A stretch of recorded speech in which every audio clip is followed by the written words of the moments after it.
Gold Shields brings true stories from law enforcement, the military, true crime authors, and first responders.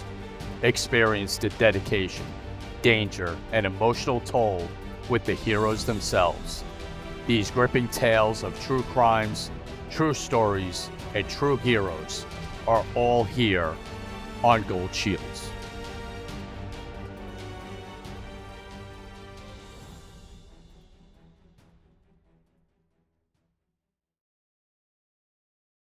Hey, welcome back to Gold Shields. I'm Dan Murphy, along with my partner in crime, Tom Smith. And today we have an exceptional guest. We are so excited. We're going to become fans today and just listen, because this is true crime history at its best, told by an expert on the subject. But first, let's give a shout out to some of our friends, as we always do.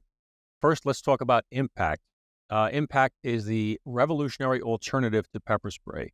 Impact, carryimpact.com. Impact, you can use it anywhere. It's safely. You can use it in an elevator, in a car. You don't have to worry about typical pepper spray blowback and contamination of other people around you. It's a target-specific, water-based, incredible alternative to pepper spray. Get yourself some, get some for your friends, and if you're in law enforcement, reach out to us. We'll get in touch with you about product demonstrations. It's a brand new way to defend yourself and others. Carryimpact.com. Next up is our good friends, as always. I'm sporting a shirt today from Bone Frog Coffee. Tim Cruikshank is our buddy. He's a former career Navy SEAL leader. He's a phenomenal guy. And he started Bone Frog Coffee with one goal, well, two goals. One, to bring great coffee to the world, but two, is to use the profits from that company, or a piece of them, to give back to the Navy SEAL community, a very deserving community of people whose families are surviving after they have given their lives in service to our country at the highest level. Tim Cruikshank, phenomenal guy. Bone Frog Coffee, the only coffee I drink, phenomenal. Doesn't happen to be a coffee for a good cause. It's a great coffee for a great cause. Tom, who else do we want to say hello to and shout out to this morning? Well, we got a new friend, Chris Darlington. Chris is a Virginia deputy sheriff and a performer and a singer. He has a song called Hold That Line. Absolutely insane video and song and message. Anyone out there, Chris Darlington, go on YouTube, Hold That Line, watch the video, get inspired like you never will about the support that's needed for law enforcement out there. We're going to have Chris on the show. We're getting some schedules straightened out and get him on here, because he does have a new release coming out at the end of February. So we want to make sure we get him on to promote that. But he is, I spoke to him, unbelievable guy. I mean, salt of the earth, right message, and that video will give you a chill and make you even more of a supporter of law enforcement. Chris Darlington, Hold That Line. Check it out on YouTube. Yep. We're pretty excited about today. Every once in a while we do these special shows of special events that happen in history, and we picked this one in particular because of Valentine's Day coming up. So today we have an expert in the field from the Mob Museum. And we're so happy to have Claire White on today to discuss the St. Valentine's Day Massacre in Chicago in 1929. Claire, welcome to Gold Shields, and thank you so much for your time. Thank you so much for having me. Very excited to be talking to you two today. It's a pleasure. Thank you again. So the St. Valentine's Day Massacre is something that everybody's heard about. But there's so much behind the scenes and so much that was going on in Chicago at that time, at the birth of what Americans look back to now as traditional, as we know it, organized crime in America, or at least front page news organized crime. It was a very unique era in American history. Now, you at the Mob Museum, you guys have got this kind of stuff wrapped up. Situated in Las Vegas, if you're in Vegas and you have a sober moment, slide by the Mob Museum, do yourself a favor. It's beautiful. I've been there. And Claire, today we want to talk about that whole era and work our way up to the St. Valentine's Day Massacre. So, well, first of all, tell us a little bit about you. How did you come to be who you are and where you are? It's a very interesting position. So I am the director of education at the Mob Museum. I've been here for 8.5 years, and I grew up all over in a way, but my family settled in Las Vegas when I was in middle school. I'd always had an interest in history. And as we kind of moved around when I was a kid, really would get very much into the new places that we would live, the history. And so, for Las Vegas, that means a lot of things, but it definitely means organized crime history um, among among the sort of general story of Las Vegas. That's a big part of it. And as I learned more about Las Vegas, that was definitely a part of that story. But what brought me specifically to the Mob Museum is actually not just a love of history, but a love of museums. I've been in the museum industry for almost 20 years now. My first museum job, still in college, was at the Liberace Museum here in Las Vegas, which is no longer open to the public. But that was a really big opportunity for me to learn more about Las Vegas history. And then sort of moved to the East Coast. I was in South Carolina, and then I was in Massachusetts for a few years, and came back to Las Vegas and got the job with the Mob Museum. And it's a wonderful blend because I do get to talk about Las Vegas history, but I also get to talk about something that I'm also very passionate and interested in, which is Prohibition, which is why I'm here talking to you guys today. Prohibition is the best thing that ever happened to organized crime. It's a huge part of the Mob Museum story. From 1920 to 1933, alcohol is illegal to make, sell, and transport in the United States, but it's not technically illegal to drink it. And that's a huge thing. I mean, it's a nightmare for law enforcement. It's a wonderful opportunity for organized crime. And then for, your average citizens, your average non-criminal civilian citizens, it's a huge cultural moment. And so for me, the Mob Museum is really this blending of the local history that I'm very interested in, as well as some of these other historical cultural moments in the United States. So I think history has shown us whenever you tell people they can't have something they really want, they find a way Definitely. to get it, right? And that opens up the black markets that ruled the country during the 20s for this. People who probably ordinarily wouldn't have had a drink, all of a sudden wanted one because they're told they can't have one. Yes, That's human nature, Prohibition right? is really fascinating for that exact reason. There's sort of there are a lot of people who support the idea of Prohibition, but there's two things that I think add to a little bit of complexity that make it then so difficult to enforce. And the reality is, regardless of what we like to think in 2024, clearly more than 2/3 of the United States voted for this to happen. Like this is a major part of the 19 teens and 20s is this push to ban alcohol. There was a real concern in the 1900s that Americans were drinking too much, that this was not only bad for our health, but that it is it's an economic drain. It's a real industrial drain as we start moving people into more factory work.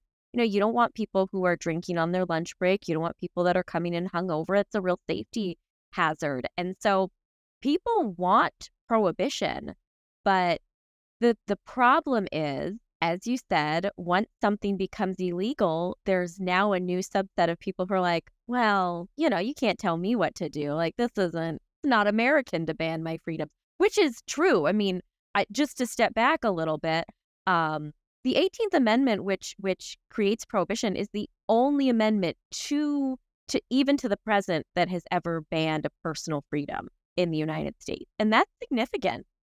I mean, regardless of how you feel about Prohibition or alcohol, or even about, the way that we structure our Constitution, that's a significant departure from every other amendment that is either giving freedom back to the people or sort of codifying a law, but not necessarily taking something away from someone.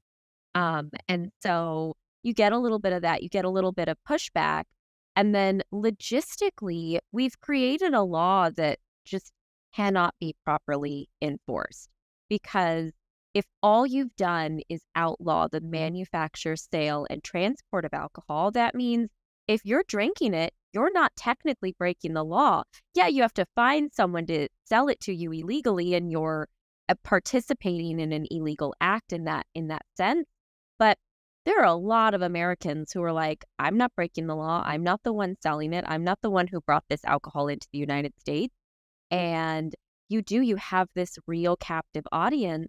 And mobsters at the beginning of the 1920s, they already know how to run black markets. They're already smuggling in produce from Europe, which I think is a whole nother tangent. But, there's foodstuffs being brought in. These mobsters already know how to illegally transport firearms. They know how to move stuff through black market. And now they have a huge captive audience for something that already has a big markup, is sort of purpose-built to build wealth in the criminal community. So 1920, it becomes the law of the land, Okay. the Prohibition. What happens in Chicago? Let's zero in on Illinois for a second here. I think that's where we're going to end up. We know that. So what starts happening as a result of In that? Chicago, immediately, I mean, literally a few minutes after midnight, we're already seeing illegal transport of alcohol. We're seeing train hijackings. We're seeing people smuggling things in through Canada, through, the Great Lakes. This is immediate in Chicago. And on top of that, keep in mind that Chicago already has a burgeoning organized crime scene because of other vices. There's a number of gangs that are running brothels. Most significant to our story, the Colosimo Torrio gang is running brothels. Johnny Torrio, who is originally from New York, he is who actually, recruits Al Capone to come to the city of Chicago. There are already there's already a lot of turf wars, and it's a combination of things. It is vice. It's also that Chicago is a big city, but still a pretty young city. So there's still a little bit. I mean, it sounds so wild in 2024 to call Chicago any form of Wild West, but even 100 years ago, it was a little bit more on the periphery. It's this huge city, but it's also surrounded by a whole lot of nothingness, for lack of a better way to phrase it. And then there's also a lot of sort of ethnic division. So we have a lot of these ethnic groups that are centered in neighborhoods.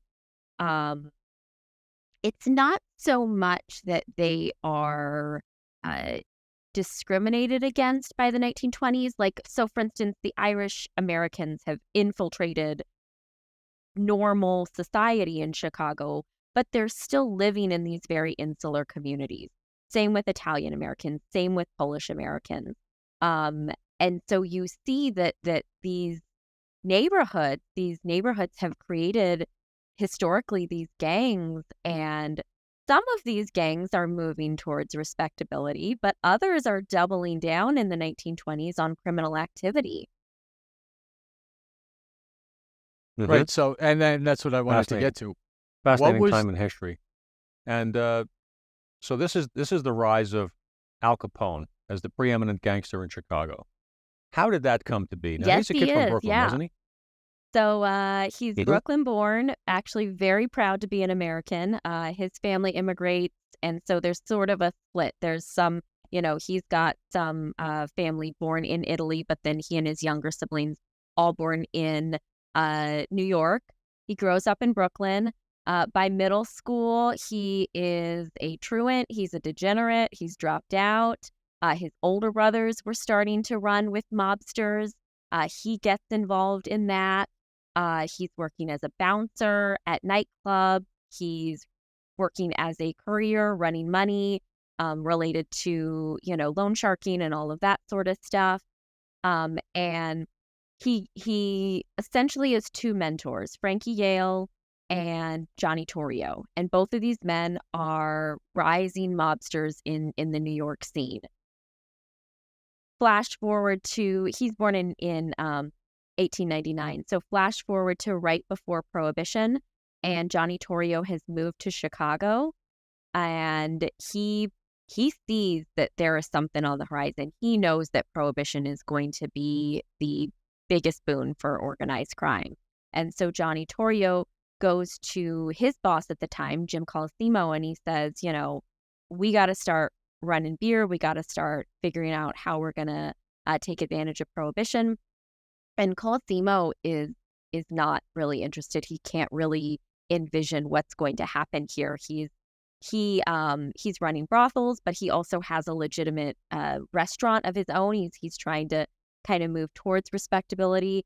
And so Torrio says, okay, well, I'm going to start recruiting some guys. And one of them is Al Capone. Al Capone is 21. He's, just recently married. He and his wife May have been together for just a few years. He has a toddler son. And he's like, great, yeah, I will gladly move to Chicago. I see an opportunity here. There is sort of there's it's not clear, but there is some belief in the organized crime history community that, Al Capone, police were hot on him already in New York. And so for him moving to Chicago might have been an opportunity to start fresh. Whether it really was just an economic opportunity for him or whether he was running from some of the crimes that organized crime had kind of he was already on the radar of law enforcement. But he moves his whole family to Chicago, and he starts out as, he doesn't start out as the boss. In fact, even Johnny Torrio at first, he's not the boss either. Colosimo is killed. Johnny Torrio takes over, and Al Capone is suddenly second in command as a, young 20-something. It's amazing how all that, takes place. And what I was interested in is how they're going into the alcohol. What's the structure? Like, how does it work? How are they making money? How is their influence just going all over the city of Chicago in money, in fear, in control?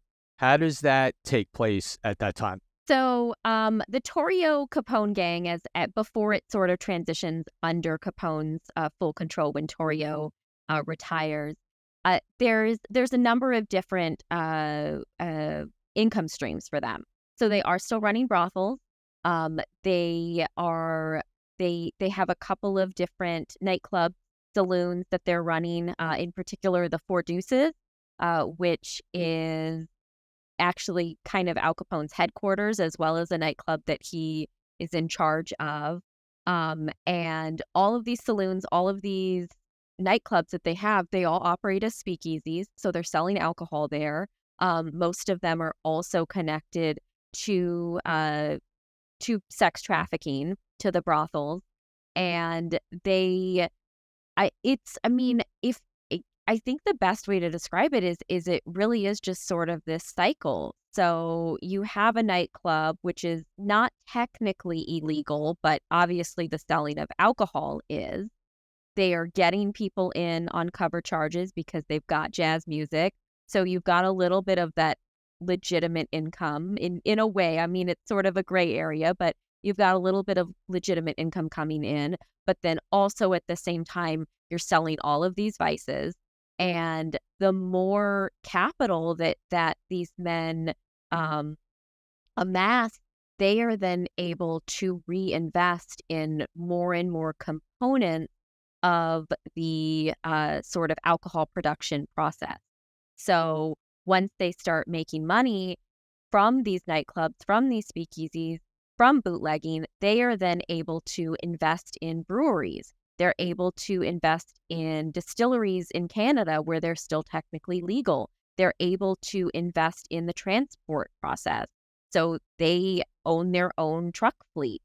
And in fact, a lot of that sort of paves the way. I know we're fast forwarding a great deal, but a lot of this paves the way for what organized crime looks like throughout the next 40 or 50 years. The reason that these guys get so involved with, for instance, the Teamsters and other unions is because these were the guys and the processes of transport that they were using illegally during Prohibition. They already know how these businesses run. That's fascinating. So they, in reading my history, one of the things I've noticed is there were existing breweries before Prohibition. And some of them went into business selling root beer and things like that, but many of them were still making beer on the side and doing it for the organized crime groups and the entities, and they had the expertise. So when you have a group like this that has all that money, they can go over and they can learn everything they can learn from them, and they can use their facilities as well, and then pop up new breweries. I mean, it was nothing with the money That's they were exactly making. correct. Distilleries, yeah, and the distillery is slightly different to a certain extent. They had to have raw materials to make the booze, the various types of booze, the gins, the rums, all that stuff. But they did they make a lot of them locally, or were they bringing much of that So in? with places like Chicago that do have a essentially an international border, we don't think of the Great Lakes that way usually, but that's exactly what it is. And so with that, in Chicago you see a combination. There are breweries and distilleries operating within the city of Chicago, as well as sort of in that tri-state area. So they're getting a lot of their distilled and brewed products from Ohio, from Indiana, obviously down into Kentucky. Clearly, if you're thinking bourbon and whiskey, of course you're thinking Kentucky. And organized crime in Chicago, not just Al Capone, but all of those guys, they have holdings throughout the Midwest and down into the Upper South. And then they're also smuggling in what is essentially legally produced Canadian alcohol. So they're bringing in Canadian rye, Canadian whiskey. They also, Capone, I mean, by the 1930s, he's so wealthy, he's so powerful, he has so many connections that he's got operatives all the way down in New Orleans who are getting alcohol that's being smuggled in from Europe, smuggled in from the Caribbean. It goes so far beyond Chicago. In fact, there's a big case in the end of at the end of Prohibition, at the beginning of the 1930s, looking at a rum running network that essentially connects Canada, the Caribbean, California, New York, New Orleans, and Chicago, all to one rum running venture. And I mean, especially in the 1920s, I mean, that's wild to think that these guys are that organized. And I think, at least here at the Mob Museum, that's a major part of what we want people to come away with. When even for people who are big sort of mob history buffs, you tend to think of these as distinct entities. You tend to think, oh, there's the 5 Italian American mafia families in New York. There's Capone's outfit. If you really are interested, you'll know there's the Kansas City guys, the Milwaukee guys, the New Orleans guys. But they're interconnected. Will they fight? Will they off each other if they need to? Of course. But this is corporations. It's just doing illegal things. Fascinating. Yeah. Yeah, it's business. Yep, and big money too. Apparently, some of the things I read about Al Capone, his organization, they estimated $100 million a year came in through his various illegal stuff, the prostitution, the loan sharking, all that other stuff, that traditional stuff. But the booze was the biggest fueler of it. $100 million a year in 1929. What would that be today? A couple of billion, probably, right? I will say I don't know offhand, but I mean, you're definitely looking, I'm sure, at $1 billion. And I sometimes feel like I sound like I'm a broken record, but this is a 21-year-old guy at the start of Prohibition. In 1929, he is 30. He is 30. He is a multi-millionaire. He, of course, is not personally getting $100 million, but you subtract a few million each year for bribes, you subtract maybe 20 million for payroll, and you are still looking at a huge amount of money when the average American is making $2,000 a year. And Fascinating. at that time he's somewhat of a Oh, yeah. celebrity.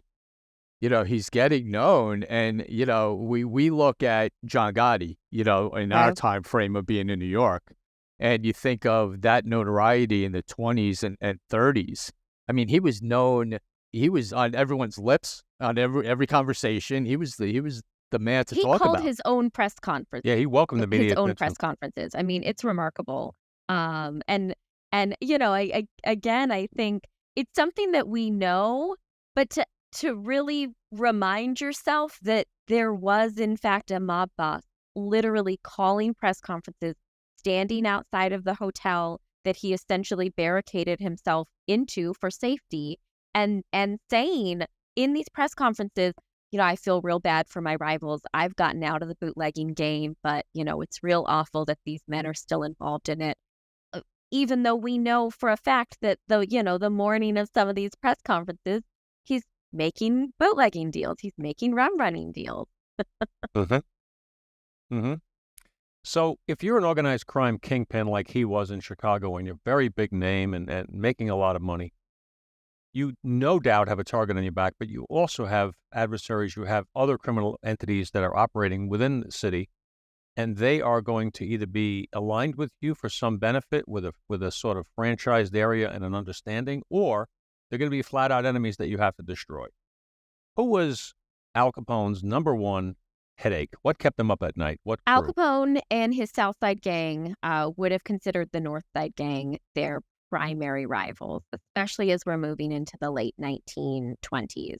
And by that time period, they are run by a man named George Bugs Moran. Usually, the North Side gang leader, who's a little better known, is Dino Banyan. Dino Banyan had run the North Side gang at the beginning of Prohibition, and in the mid 1920s, there is a series of double crosses between the North and the South Side gang. They were never they never cooperated, but in about 1923, 1924, they sort of said, like, ceasefire, there's enough money to go around, like, we don't need to be fighting.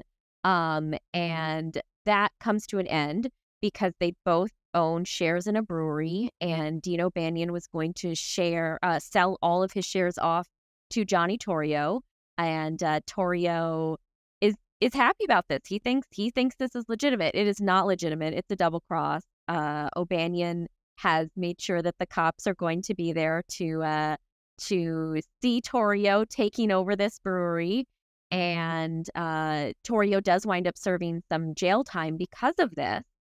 And in retaliation for this double crossing, O'Banion is killed on November 10th, 1924. He's shot and killed outside of his flower shop.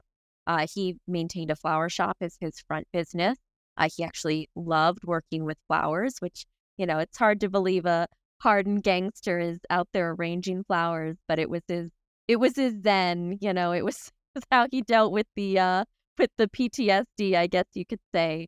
And so this sets off a series of retaliatory fights. In January of 1925, O'Banion calls for a hit on Johnny Torrio. Johnny Torrio survives that hit but retires. And so January of 1925, Al Capone is 26 years old, and Torrio says, "You're in charge. I'm going to move back to Italy." That's very short-lived, just as an aside, but I'm going to move back to Italy and you're in charge. I just got to stop you for a second, Claire. Retires from organized crime. Not a lot of people have ever been able to retire from organized crime without being a jail Yeah. cell or a grave. Yeah.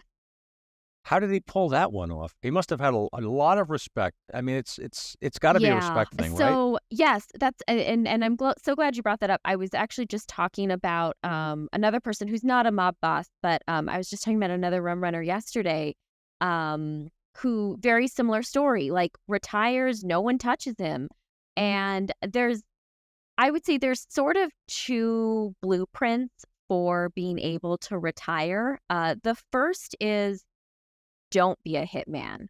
A lot of mob bosses start out in their early years as enforcers, as hitmen, and that's how they sort of rise up. And I hate to make a blanket statement, but those guys usually wind up being offed because they make far too many enemies along the way. Johnny Torrio, that's not the case. I'm certainly not implying that he didn't call for people's deaths. I'm certainly not implying that he wasn't ruthless. You know, all of these guys are. Organized crime is being complicit with murder, and it's just a reality. And for anyone who, I'm sure for all of your listeners, that's a given. But I think for sometimes our guests, that's not a given. And it's very important for us to say, if you are a mob boss, even if your nickname is the Gentle Don or the Docile Don, you are complicit with murder. It's just a reality, even the accountant. But that, I think, is part of it. If you don't rise through the ranks as a true hitman, you tend to make fewer violent enemies. The other thing, like you said, it is a respect.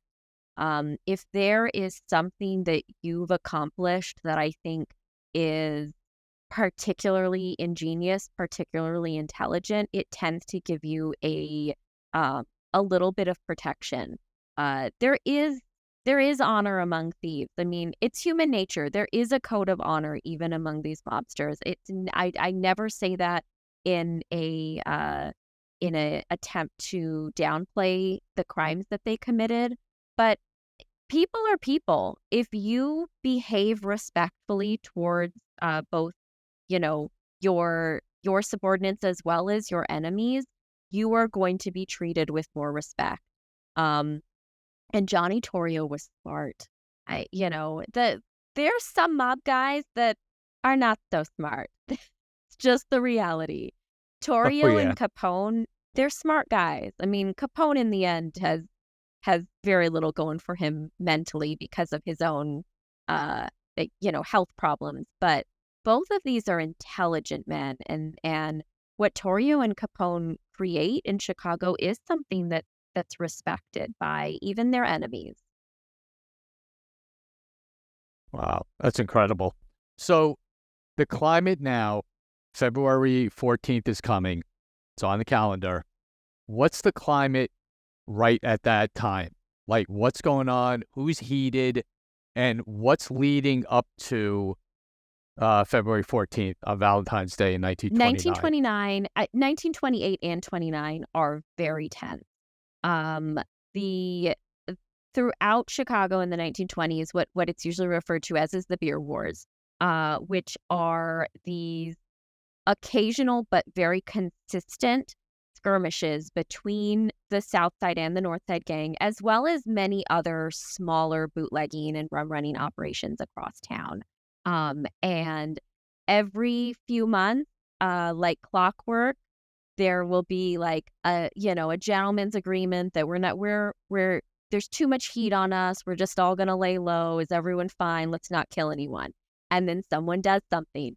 And I mean, truly, it is like clockwork. Every couple of months, there's something is heating up. And so as we move into early 1929, Capone is, from what we are able to determine, he is ready to be rid of the North Side gang. He is completely tired of George Bugs Moran. He has taken both some of the business decisions as well as some recent deaths of his crew to be a sign that Moran is just not someone who's ever going to cooperate with him. And in fact, George Bugs Moran is not a super well-known figure, even in mob history. Like, he's not one of the names that really rises to the top. If it wasn't for the massacre, I'm not sure people would know much about him as a mob boss. But his nickname Bugs says it all. Bugs is crazy. That's what Bugsy, any mobster whose nickname is Bugs or Bugsy, that's what it means. It means they're crazy. And of course I didn't know him. I never met him. So I don't know how crazy he was or wasn't. But he definitely has this reputation that he's not gonna cooperate. Like, he's no Dino Banyan, he's no Johnny Torrio. He is not going to be a part of the sort of these ceasefires. He's not going to cooperate. So in the fall of 1928, Capone has a meeting in at one of his out-of-town homes. He has a lodge in Wisconsin. It's on the lake. Capone loves fishing. There's many pictures of him fishing over the years. So he's in Wisconsin, and he decides that it's time to take out Moran. He decides this is it. And so they start planning this. And one of the first things that Capone knows is that he cannot use local guys, that if he really wants to orchestrate this large hit, that he is going to have to bring in hitmen from out of town. And that's one of the first things I think he decides. From best we know, he recruits a guy named Fred Killer Burke, who is never prosecuted for the St. Valentine's Day Massacre, although there is a bit of a reason for that, and we can get into that. But Capone is ready to be in charge, and part of it is that he has essentially spent the last 2 or 3 years in hiding.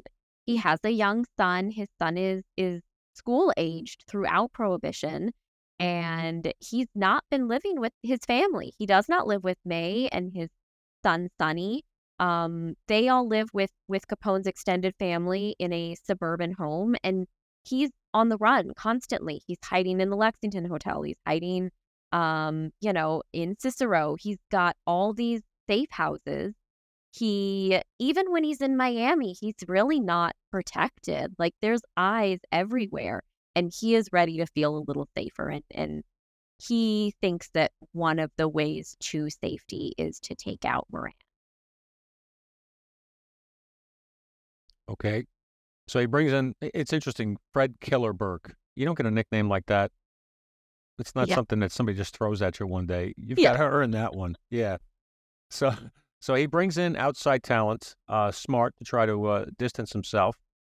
And if history proves to be accurate, it seems he was in Florida at the time of the event, which is an even smarter move on his part, distancing himself from the actual event. But tell us about what happened. It was in, was it Clark Street in the north side? So it's a garage on North Clark Uh-huh. Street. It's the morning of February 14th, 1929. And there's a couple of theories as to why they picked this day and how they knew people were going to be meeting in the Clark Street garage. One of them is that they had had a spy lie and say that there'd be a load of hijacked whiskey at the North Clark Street garage for Moran's gang to hijack, essentially. There's really not any solid proof of that. But for whatever reason, they find out that Moran has called a business meeting on the morning of February 14th.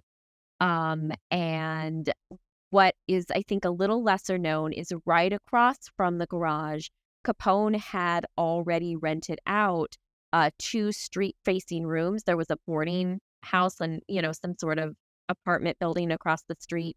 And so he had actually rented these spaces out for lookouts on the day of the planned hit, but also to surveil the space beforehand. And so he's got these lookouts positioned. And that morning, Bugs Moran is late to the meeting. So instead, there are 7 people congregating in the garage. 6 of them are connected to the North Side gang. The 7th is literally a hanger-on. His name is Reinhard Schwimmer. He is not a mobster. He is actually, he makes eyeglasses. He's an optician. And he just likes feeling cool and hanging out with gangsters. I sometimes go a little crazy that talking went about well Reinhard for him. Schwimmer. But I do think it's funny because sometimes you don't get these tiny little anecdotes. Schwimmer just wanted to be cool. He wanted to hang out with the tough guys. He was recently divorced. He's in like a pre-midlife crisis kind of mindset. And when the massacre does go down in the news, they're trying to get all 7 of the deceased men. They're trying to get their families to talk about them. They're trying to get their associates to talk about them. Most of these wives and girlfriends are like, no, I'm not talking to the press. Reinhard Schwimmer's mother is like, I'll talk to the press. This is a good warning tale for anyone. I told my son not to hang out with those gangsters. He used to be a good man. He was married, and now look at him. And yeah, I mean, I love it. Sometimes I probably go a little crazy about Reinhard Schwimmer, but we can all relate. You've always got that friend who goes off the rails, and their mother, brother, or wife is like, I told him. So That is true. the morning of the massacre, a police car pulls up to the garage. 4 men come out, 2 dressed in police uniforms, and the 2 men dressed in police uniforms knock on the garage door. Remember, Moran is not there yet, but there are 7 men in the garage as well as a dog, a German Shepherd. And so one of the guys opens the door and lets the police in. They are not concerned. And certainly, what happens in the garage, we'll never know exactly. But I am entirely confident that these guys were not concerned about the cops coming in. Even if they had liquor there on site, it would have been such a minor charge. These guys are not worried about being able to, post bail for a prohibition offense. So they let the police officers in. I should say not the actual police, the men dressed as police officers. They let them in, and the police line them up against a brick wall. The men think they're going to be arrested. They think they're going to be handcuffed, so they're facing the wall. And instead of being handcuffed, instead of being frisked or anything they were expecting, 2 more men come out. And between the 4 shooters, there are 2 Tommy guns, 2 Thompson submachine guns, and a shotgun. And they shoot all 7 men execution style. 6 of the 7 men die immediately. I don't think that should come as a surprise to any of your listeners. This is relatively close range submachine gun and shotgun blast. This is not something that you really, to be frank, you don't want to survive this. This is grisly. This is a grisly act. And even in the context of Chicago during the beer wars, this is a lot. 7 men shot in one day, 6 of them dead at the scene. The last man died in the hospital just a few hours later. This is a horrific scene. The men get back into their, fake police cruiser, and they're on their way. And Moran never shows up. It's believed that Moran came up while he saw the police cars. He was running late. He sees the cops. And again, he also thinks, oh, it's just a minor arrest. I'm not worried about my crew. No need for me to get arrested too. Turns the corner, walks the other way, has no idea that he's, leaving 6 members of his crew and another man to die. So the police respond, and of course, natural course of order, they begin an investigation. Tell us about that. What do you know about the investigation? And no arrests, Yeah, right? As far as we know, it's still a cold cold case. It right? is technically unsolved. So the investigation is almost as crazy as the act itself. And what I mean by that is there are people in the neighborhood who immediately hear the gunfire, call the cops come. Cops immediately realize that there are 6 deceased and 1 man who needs an ambulance. So they call medical. They get an ambulance for Frank Gusenberg, the man who makes it to the hospital for a few hours. And then, of course, they also call the coroner. And at this point, they start talking to eyewitnesses. I use the term eyewitness very loosely because, of course, these were not people inside of the garage, but there were people in the neighborhood who had seen what appeared to be police officers going into the garage. There were people who heard, enough to piece together parts of the exchange. Certainly not the exchange of what happened in the garage, but there's people who have accounts that they can share. And immediately the coroner is like, this is a problem, that all of these people are saying that the men pulled up in a police cruiser and had police uniforms on. We cannot allow Chicago PD access to this case. We need to mediate between the police department and the investigation of this crime. Which I will say, I have so many, every time I talk about it, I have such mixed feelings. Chicago police during Prohibition were incredibly corrupt, particularly in the investigation of Prohibition offenses. And I do not mean that to disparage the Chicago police force at the time, but it's just a reality. So there's a part of me that's like, good, they shouldn't be investigating this crime because at this point they're not certain whether the police were involved or not. On the other hand, the idea that the coroner's coming in is like, cops can't touch this. Like, this is the problem. We got to figure out a way around the normal legal justice system. We gotta loophole this. I mean, that's always, I think, a little bit of a red flag. But what the coroner does is he goes to a judge and he says, I would like to appoint a special coroner's jury. I would like to have a separate inquest. And I would like my department to hold on to the evidence from the crime scene until we're able to figure out an effective way to investigate this crime. And Cooks County courts are like, that sounds like the best option we have. Like, I don't know if it's the best idea overall, but it's a reasonable option. So the coroner's jury, what they decide to do is hire a private investigator, a private forensic investigator, and place him in a privately funded crime lab at Northwestern. It's technically housed within their law school. And in fact, the crime lab that they established to some extent continues to operate within Northwestern for a long time. But the person that they hire is a man named Dr. Calvin Goddard. And Calvin Goddard is considered the father of forensic ballistics. He also, at least in the United States, is essentially the father of crime labs, both private and public. When the FBI creates their crime lab, they look to Calvin Goddard and they look to the scientific lab that he used in New York to investigate crime, as well as the Northwestern lab that he used to investigate the St. Valentine's Day massacre. So they bring in the best of the best. And all of the evidence at that point moves from the coroner to Dr. Goddard's laboratory. And I always do want to give the caveat. Chicago police were involved. It's not as if the judge, slams the book and says, no cops on this case at all. That's definitely not what happened.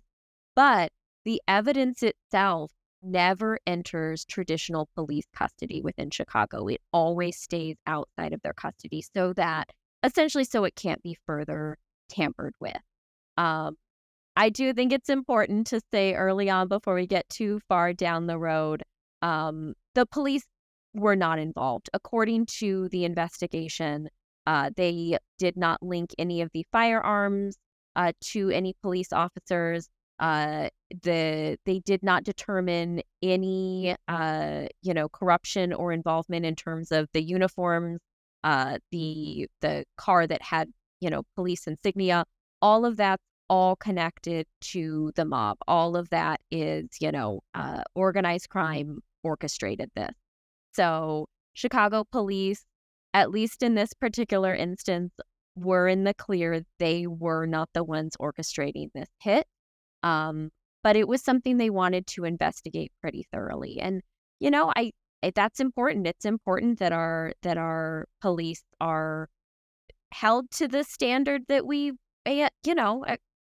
police are very important to our community, and we do want to make sure that they're respected, but also held to the right expectations, I think. Absolutely right. Hey, was was that used as a tactic in organized crime? Looking, wearing uniforms, impersonating police officers for transportations, for protection.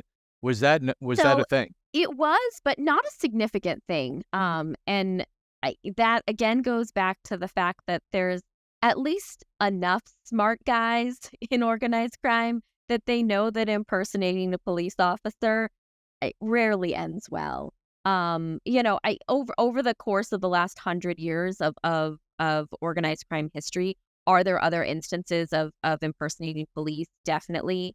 I would say more commonly, unfortunately, you have a corrupt police officer who's flipped without their force knowing it, and they are actively involved in a hit or in organized crime activity. There's not as much impersonation of police officers as you would think, but it definitely was within the arsenal that mobsters would use. Yeah, so we probably saw more of that on the streets of New York with the drug stuff, because there are gangs that did that on a regular basis. So back to the story now with regards to the Valentine's Day and the follow-up. This investigation goes on. No one's ever arrested, but I think Al Capone and Moran both made very interesting statements to the media about who they theorize would have been involved in this. Tell us about that. I got a kick out of this one. I read it. I'm actually, I'll admit, I'm not 100% sure what Moran's statement was. I'm embarrassed to say. No, it's okay. What I have read is that reporters asked Capone who would have done something like this, and he says, "This sounds like something Moran would do." And they asked Moran, and he said, "Sounds like something Capone would do." So they both pointed the finger at each other, and in almost identical statements. I just thought that was funny and classic. That is classic, and it definitely that sounds right. Mm-hmm. Mm-hmm. Yeah, sounds about right for yeah. those guys in that time. All right, so after this happens, Capone's situation in Chicago, Moran's, how does it move from here? So at this point, Moran is on the run. He is not staying in Chicago. He knows that his life is at risk. And on the flip side, Capone is in Florida at the time, and the last thing he wants to go is go home and risk getting arrested, getting picked up for anything. I mean, even if the police are not able to connect him to the crime, he knows that there's such a target on his back that they will pick him up for anything. And so, as wild as it sounds, because both of these criminal operations continue through the end of Prohibition, and in fact, in the case of Capone's outfit, much longer. I mean, the Chicago outfit still exists to this day, much smaller numbers, but law enforcement has never been able to completely dismantle them. But both of these men, as much as they are still the leaders of their respective organizations, they spend the rest of Prohibition as far away from Chicago as they can, for the most part. Both do come and go, especially especially Capone while he's, on trial in Chicago and dealing with all of that. But both of them are scared. For lack of a better word, Capone's got it in both directions. He's worried about a retaliation. He's also worried about being arrested. And Moran is not only afraid for his life, but he's also lost a significant number of his top members of his organization.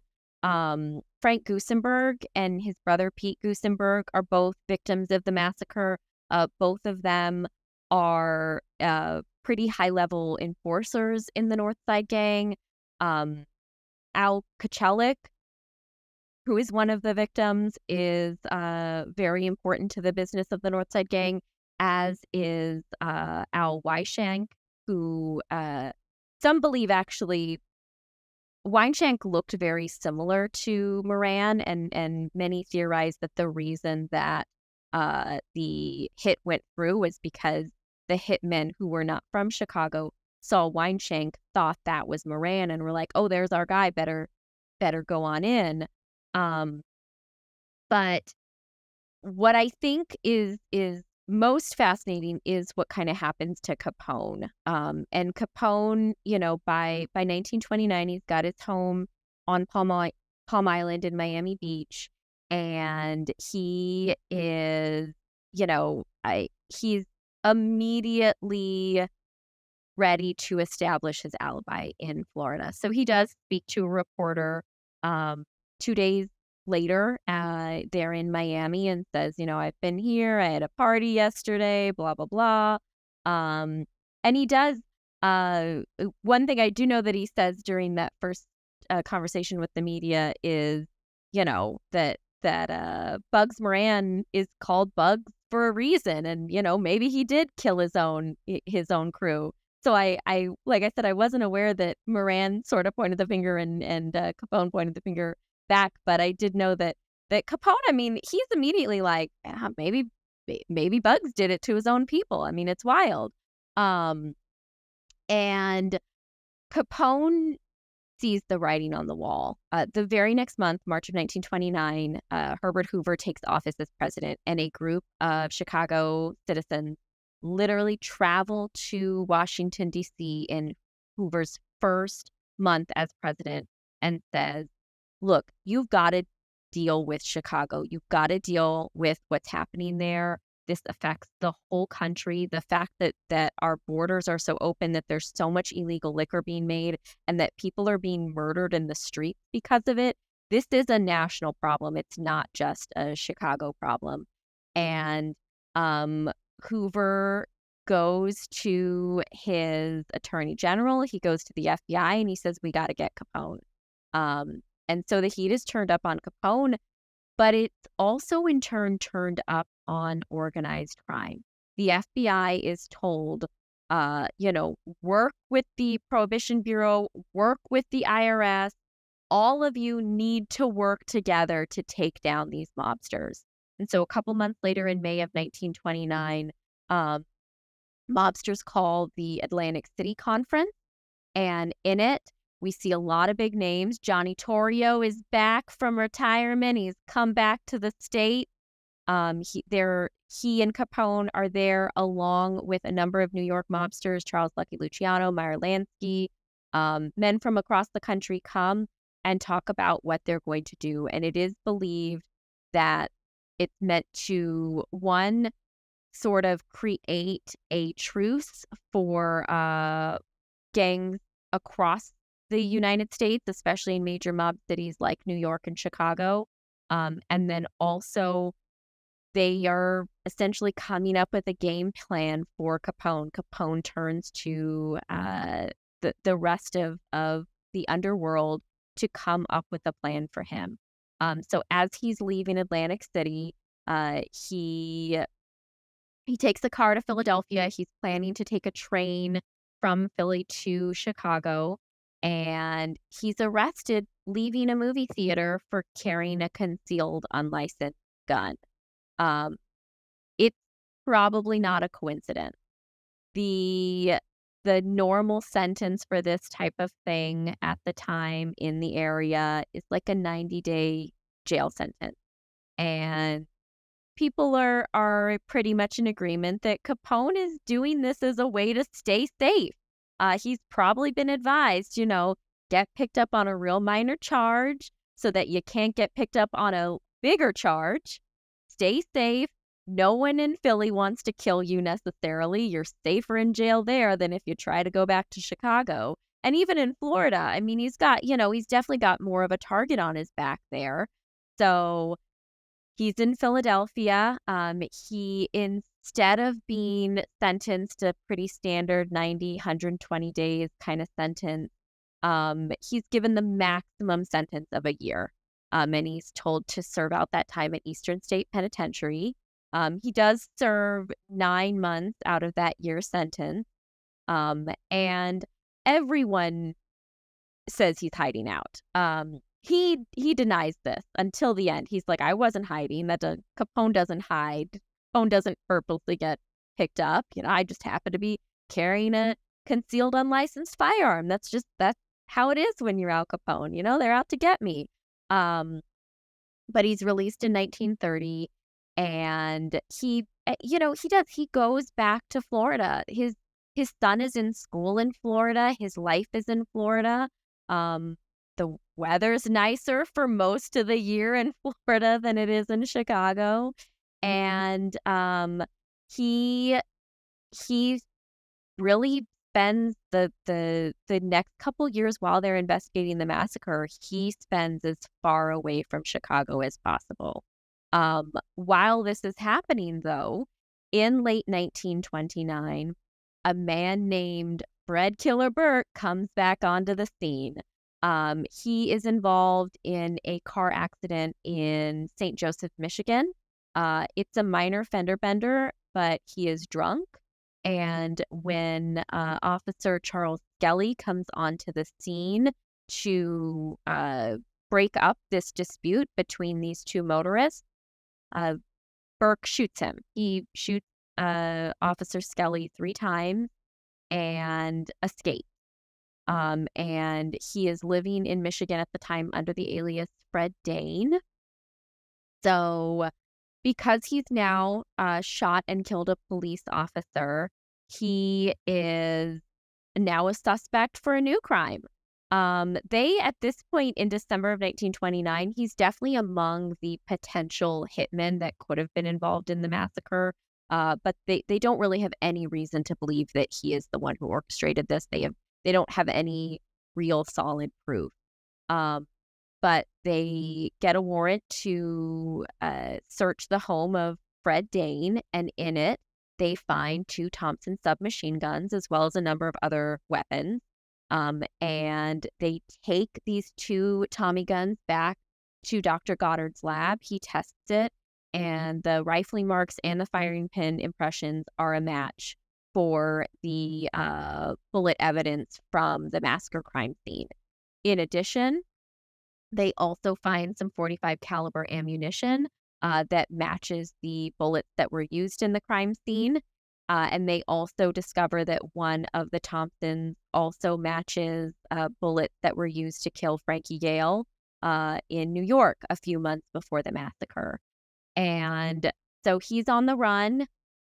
He leaves Michigan and he heads to Missouri. And in March of 1931, one of his new neighbors in Missouri recognizes him. He loved to read like the true crime magazines of the day. And he calls local police in Missouri and says, I got this new neighbor. He's married to a local girl, but I don't know. I think he's Fred Killer Burke. I think he's the fugitive. You should come check it out. And so they do. It is him. He is arrested. He is immediately charged with killing Officer Skelly. And he's convicted and sent to prison for the murder of Officer Skelly, the Michigan police officer. So as a result of that, essentially the investigation of him as it correlates to the massacre just ends. They figure he's in prison. It's a complicated enough case that they already have to deal with the fact that it's this private crime lab that's investigating, and they still have not officially, turned this back over to Chicago police. It's so complicated. They aren't really able to build a clear case, even though it's his guns licensed to him in his possession. They're really not able to place him at the scene of the massacre. And so the investigation dies. There are a number of assumed accomplices that also very similar. They're sort of like, some of them you can place in Chicago, some of them you can place in connection with firearms, but you just can't ever truly put this in front of a jury and make sure that these men are going to be convicted. And in fact, of his assumed accomplices, most of them are killed or murdered very shortly after. So Bob Carey is an assumed accomplice. He's shot to death in New York in 1932. Gus Winkler and Fred Goetz are both shot to death in Chicago in 1933. Byron Bolton is one of the only ones who's ever taken into custody. He reveals alleged details of the massacre to the FBI in 1935. Some of that does directly correlate with other testimony and with other eyewitnesses and as well as forensic evidence. Some of it not so much. But you know how it is. Like these guys, there's always a hidden agenda. So even if they're an informant, even if they're talking, there's always going to be something that they're leaving unknown. Fascinating. Fascinating. Wow. You are encyclopedic on this crime and all these people. It's amazing. So nobody ever charged with the homicide. However, the weapons, this is kind of sloppy gangster work, right? I know Thompson submachine guns, Tommy guns are big, heavy, cool, tough-looking weapons, right? The movies have memorialized them. If you ever pick one up, they're very heavy. Why wouldn't you get rid of it? You're talking about one of the most notorious crimes at the time in America, like for decades and decades. One that reshaped how Chicago was, one that put a target on the back of a bunch of people. Why wouldn't you get rid of them? To hold on to them is just insanity. It's so fascinating you bring that up, because this is a little bit of a digression from the massacre, but I think you make such a wonderful point. I mean, why would you hold on to those Tommy guns? And in fact, so everyone's seen The Godfather. There's the famous scene, leave the gun, take the cannoli. Of course, it seems so silly, but I'm sure you guys know, that's exactly what you should do.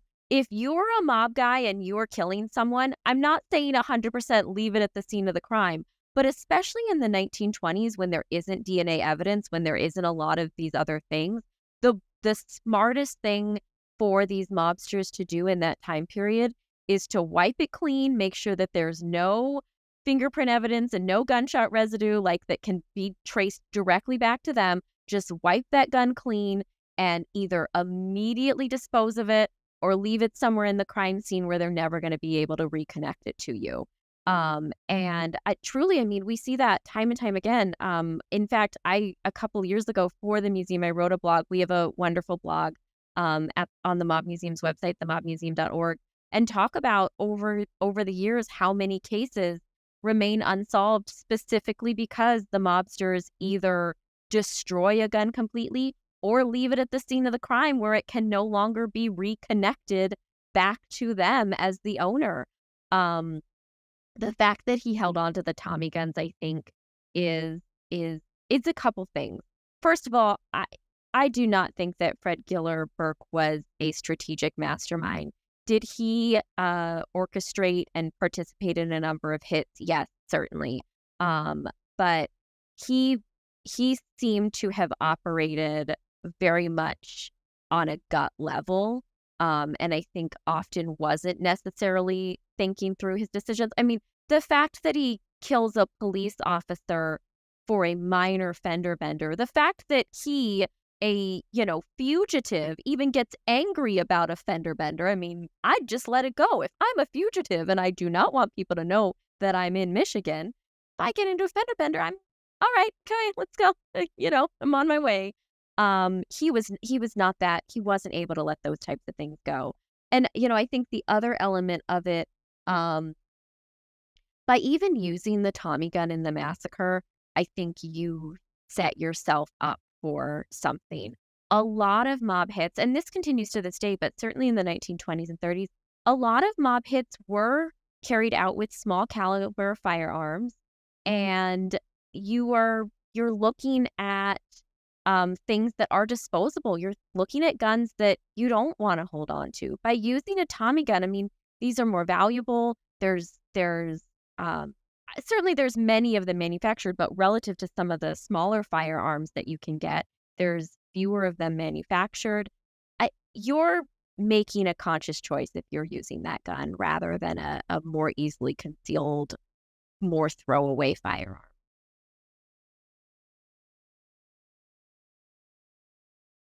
The only thing I could think of with holding on to it is using it or having it as a trophy. If Yeah, he just yeah. held on to it as a trophy thing. But you brought up a great point. You referenced The Godfather with leave the gun, take the cannolis. But the other part of The Godfather, you nailed right what you were talking about with Michael when he kills the two in the restaurant. Drop the gun, let it slip out of your hand, and walk away. And that was his instructions to leave it there. And that just matches exactly what you were talking about historically, what, when there was a hit or there was a murder, what they would get told. And that was portrayed in that as well. My God. I mean, Dan, you mentioned before, sitting here and becoming a fan. I just sat here. I didn't even want to talk. I was like, let you two talk. I'm good.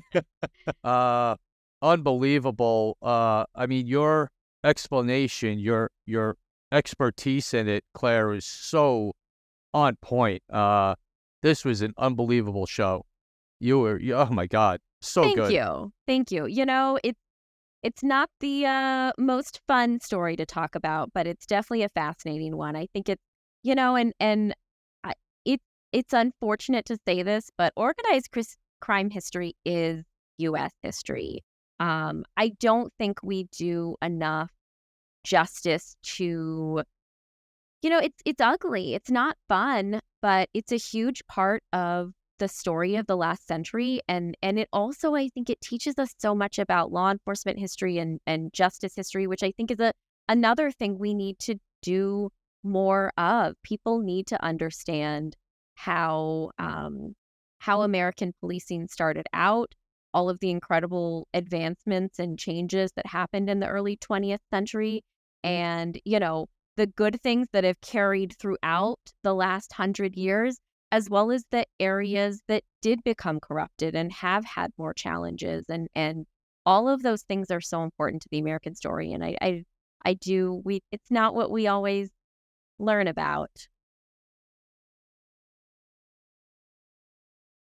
Well, as Tom said, fascinating story told by a true expert in it. Thank you so much.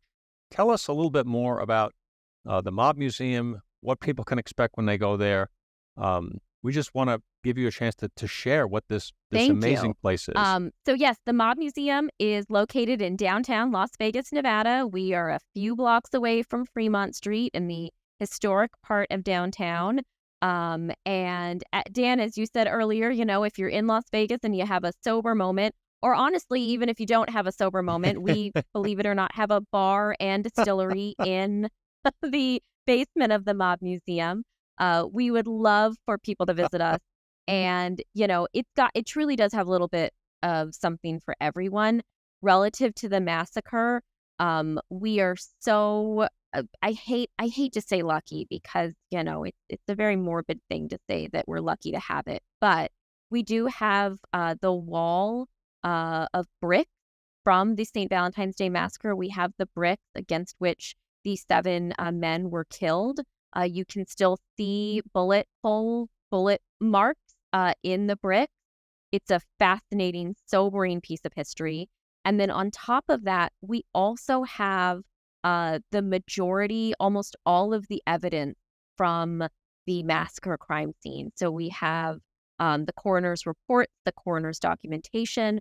We also have the bullets from the massacre. So we have a display that literally shows the bullets from the victims of the massacre.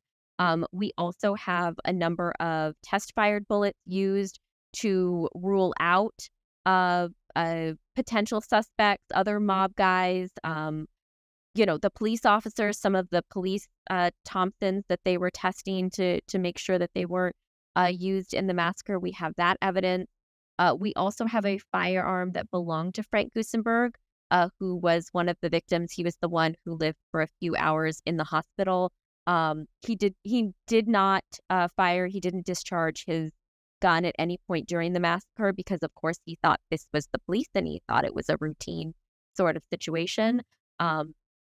But once he fell during the massacre, he did have this firearm that was on him, and it was left at the scene of the crime, treated as potential evidence. Also test fired to make sure that it hadn't been used in any hits recently. He was, these are all pieces of evidence from the massacre. We've got a huge section on the St. Valentine's Day Massacre, but we've got a lot more.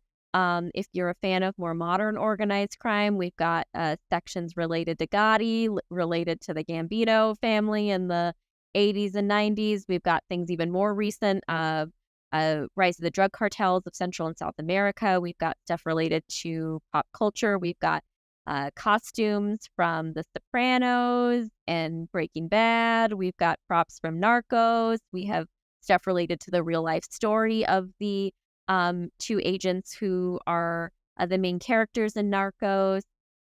We have a ton of Las Vegas. We got so much. And, for those of you who don't have any plan to come to Las Vegas anytime soon, we've also got a lot on our website, themobmuseum.org. I did reference our blog earlier. Every month we have a number of blog entries that we talk about all number of things. I mean, everything from, of course, we're always highlighting the massacre and Capone and Prohibition this time of year, but then modern stuff. We had coverage of Whitey Bulger. I know that's going back a few years, but when he was killed in prison, we had coverage on that. Just so much to see. And truly, even if you're not a mob and law enforcement history buff, there's still so much to enjoy. Fascinating.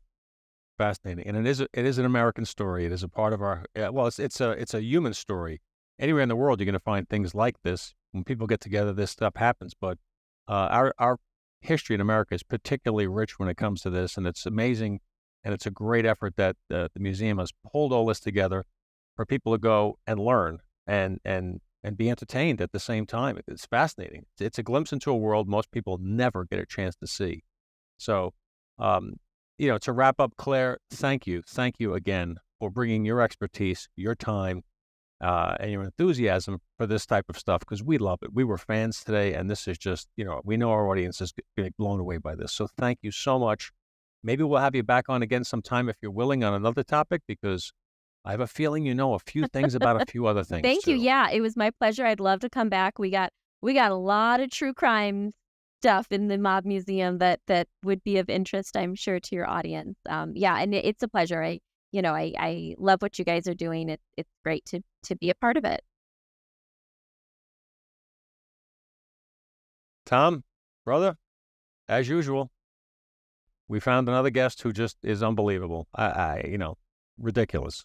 We say we're so lucky. We find, my God, we keep saying it. But thank you, Claire, so very much. This was exciting, educational, and a great ride. Back in time into an event that so many people are interested in, and you did a phenomenal job explaining it and taking us back there. Thank you so very much. And at this point in our show is when we make sure everyone hits that subscribe button on our YouTube channel, youtube.com/@goldshields. Hit subscribe, hit the bell, get all the notifications for the shows that are there and coming up. And as always, even more important than that, pray for all our law enforcement officers out there. Keep them safe. Keep them in your prayers. Say hi to them. Say thank you to them. Pat them on the back. Means the world to them. They do a thankless job day in and day out, and don't look for anything in return. And the least we can say is thank you. So everyone, please stay safe. Join us again in the coming weeks for even better shows. We just keep rolling them out, Danny. So for my partner, Dan Murphy, Claire White from the Mob Museum, this is Tom Smith. Thank you again, and we will talk to everybody soon.